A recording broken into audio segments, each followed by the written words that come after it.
So Simon, just settled after a fantastic win at the weekend. What were your sort of reflections on what the team did out there on Saturday? Yeah, it was impressive for many reasons.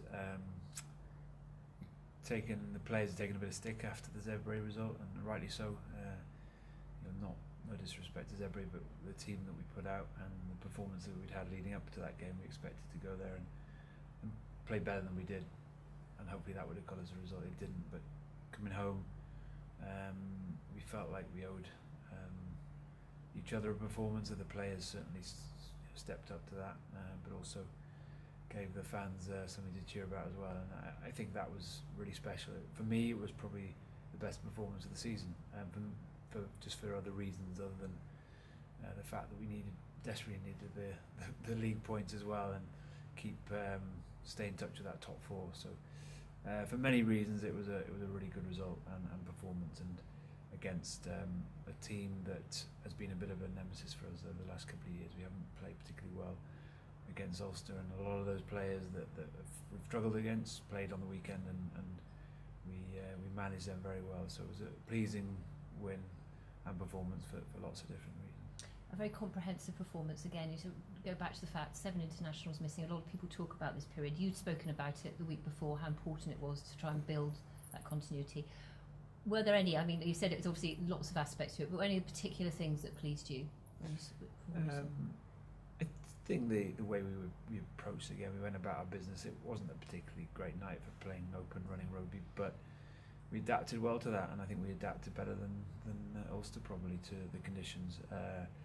We carried a lot through our forwards. We had 34 phases at one point, which is pretty much unheard of in the modern game, without maybe a turnover or scoring. So we had lots of positive things in our game. I thought the forwards set a huge platform, and you don't win games without that platform, and they did that superbly well. And then, to be fair to the backs, they put us in the right areas as well. So Alec came off the bench after Steve Shingle went off just before half time, and kept us on the front foot, putting us in the corner. Gareth Owen at fullback did the same thing, and just kept Ulster at arm's length. And although there was 5 points in it with 6 minutes to go, just felt like we were going to win the game from those early stages because of the way we went about our business. And then Aled slots a goal to take us 8 points clear. Doesn't give them anything from the game either. So it was a job well done, really. And it's one of those games where you've really got to try and live off that now, and make sure we don't drop below a standard like that. And I think we've done that in this season so far. We've had some really good highs, and then we've had some dips in performance, and hopefully we can take huge confidence and encouragement from the Ulster win, but make sure we keep backing it up now in this really busy period running up to the new year. You said also last week how important it was in terms of the wider squad. It must have been really positive for you. You mentioned a couple of players there, to see those that haven't had so much game time really stepping up and taking that game by the neck, really. Yeah, I think that's vital, that you've got a depth in the squad, and we're seeing that in many areas. The forward pack is now starting to be really competitive. There's lots of players knocking on mine, Danny and Mark's door, asking why they're not getting game time, but to be fair, those that stepped up on the weekend, who haven't had much game time, played really well, and we're really keen to promote and push for those guys to get more game time over the next couple of weeks. They're going to see us through the next 3 or 4 weeks, a couple of LV games, and then a couple of really vital away Pro 12 fixtures to keep us in touch with that top four. And their response and the way they went about their business was excellent, and really encouraging to see that players who've left to go to international rugby didn't leave as much of a void as maybe it has done in the past, and players stepped up really well. So Friday night we entertain the Dragons here, another derby. Fresh in the minds will be that trip up to Rodney Parade as well. Will we see another sort of set of players coming through over these next couple of weeks in the LV?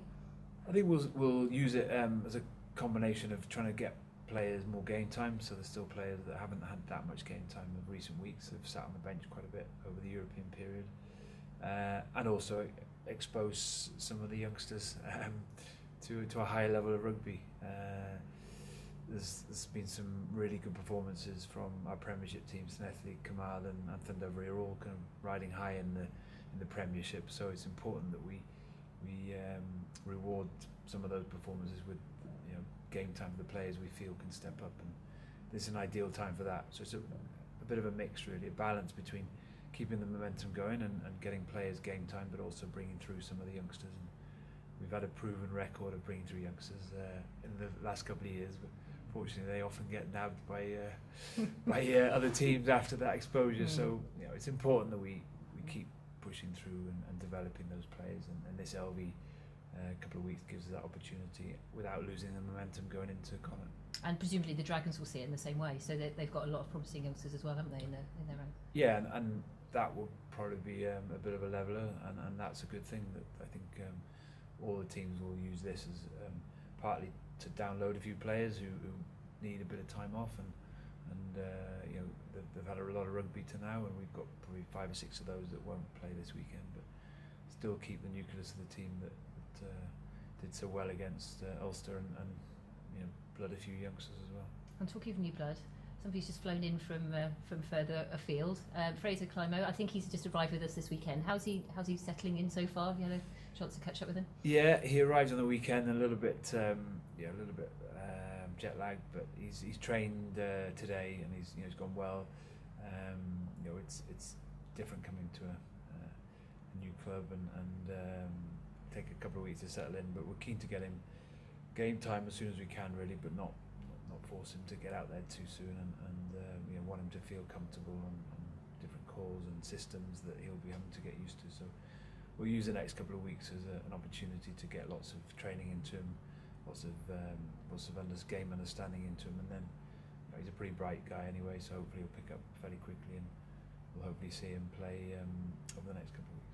Okay, great, Simon. Well, thanks for catching up, and look forward to Friday night.